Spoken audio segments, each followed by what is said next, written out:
kur trupi infektohet nga viruset, ai vret 99.9% të viruseve.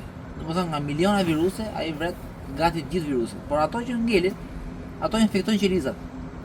Shumohen atje dhe më vonë pastaj dalin nga qelizat. Në këtë moment kur virusi del nga qelizat, antitrupat marrin masa ekstreme.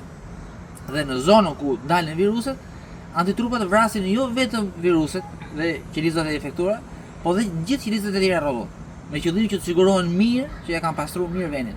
Në këtë kohë ne smuhemi, jemi me temperaturë dhe kemi probleme. Dhe këtu shihet dhe masa që merr natyra për pastrimin në luftë me të keqen, me problemin. Natyra merr masa ekstreme. Domethënë vret dhe qelizat e mira rrotull. Është si thua që është një vrasës në një godinë dhe natyra vret gjithë e shkatron gjithë godimin, me qëllim që sigurohet që ai atje të jetë zhduk. Në rastin e antitrupave, ato nuk kanë asnjë mundësi tjetër për të bërë ballë smundjes dhe me të shpëtojnë personin, njeriu.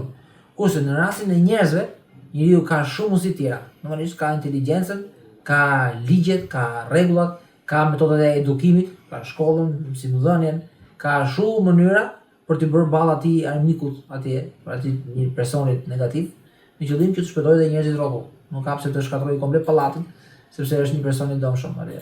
Ne kemi inteligjencën dhe kemi gjetur metoda ndryshe nga qelizat, që s'kan rrugë tjetër.